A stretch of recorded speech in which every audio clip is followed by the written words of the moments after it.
I always felt deeply connected to this place. I'd visited it first when I was 14 and thought this would be kind of cool place to stick around, but I didn't realise how much a part of my life it was going to become, and it's really where I learnt my trade and I made the friends that became part of the company and have stayed with me and it.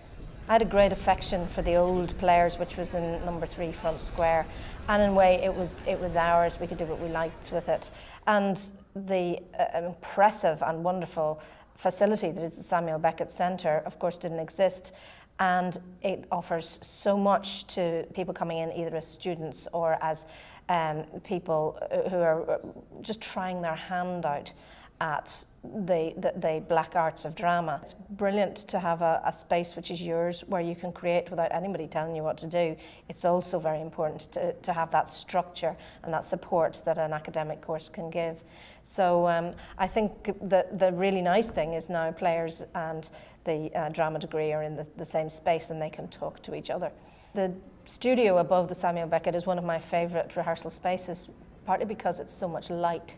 It's a very quiet and pleasant place to be, and you've got these wonderful windows and these fabulous trees outside, and it's a place where you can almost feel things growing.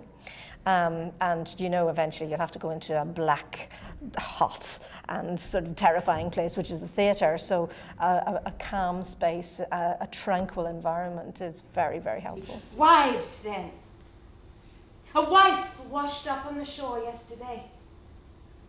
She had been so long in the water, her features had dissolved. Her fingertips had been eaten by sand eels. My. They weren't sure who she was at first.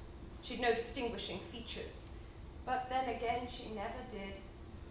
When you do any play, you bring your whole toolbox to it. Everything that has influenced you in some way uses you as a conduit, but then you have to make a selection about what you will actually bring to the specific demands of the show. So being in the middle of it, I suppose I'm not in a position yet to say what exactly I'm using, and that will have to be viewed in retrospect.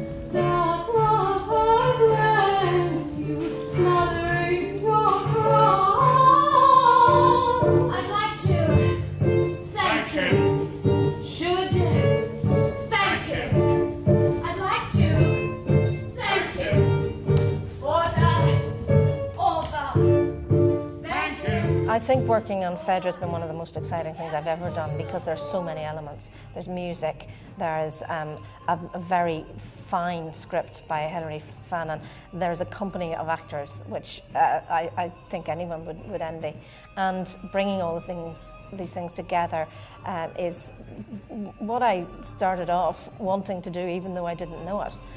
It just rings all the bells.